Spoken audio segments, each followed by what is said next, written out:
கத்திரிக்காய் பிடிச்சவங்களுக்கெல்லாம் அந்த எண்ணெய் கத்திரிக்காய் குழம்பு ரொம்பவே பிடிக்கும். இந்த குழம்பு பண்ணுறதுக்கு ஒரு சின்ன சைஸு கத்திரிக்காய் ஒரு 10 போல் நான் எடுத்து வச்சுருக்கேன். இது மேலே காம்பை விட்டுட்டு பின்பக்கமாக 4 பிளந்து இதில் ரெடியாக எடுத்து வச்சுருக்கேன் நான். இந்த குழம்பு பண்ணுறதுக்கு ஒரு எலுமிச்சம்பழ அளவுக்கு புளி எடுத்து தண்ணியில் கரைச்சி இந்த புளி தண்ணியும் ரெடியாக வச்சுருக்கேன். தேங்காயும் சோம்பையும் கூட நான் அரைச்சி இந்த தேங்காய் பேஸ்ட்டையும் நான் ரெடியாக வச்சுருக்கேன். கொஞ்சம் எண்ணெய் தாராளமாக விட்டு வாணலியில் இந்த ஒன்றுன்னா இந்த கத்திரிக்காய்களை போட்டு நல்லா நம்ம பொரித்து எடுக்கணும்.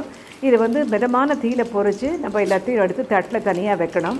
இப்போ வாணலியில் 2 சின்ன கரண்டி அளவுக்கு எண்ணெய் விட்டு கடுகு போட்டு பொரிஞ்சதும் வெந்தயம், காஞ்ச மிளகாய் கிள்ளி போட்டது, கருவேப்பிலை, ஒரு 20 போல் சின்ன வெங்காயம், பூண்டு, துருவின இஞ்சி இதெல்லாத்தையும் போட்டு நல்லா வதக்கிட்டு வெங்காயம் வதங்கினது 3 தக்காளி பொடுசாக நறுக்கி சேர்த்து ஒரு சிட்டிக்கை உப்பை சேர்த்து நம்ம வதக்கினோம்னாக்கா தக்காளி சீக்கிரமாக வேகும். இப்போ மஞ்சள் பொடி, மிளகாய் பொடி, சாம்பார் பொடி, தனியா பொடி எல்லாத்தையும் போட்டு எல்லாத்தையும் ஒரு டம்ளர் தண்ணியும் விட்டு 1/4 டம்ளர் தண்ணியும் விட்டு நல்லா இது கொதிக்க விடணும்.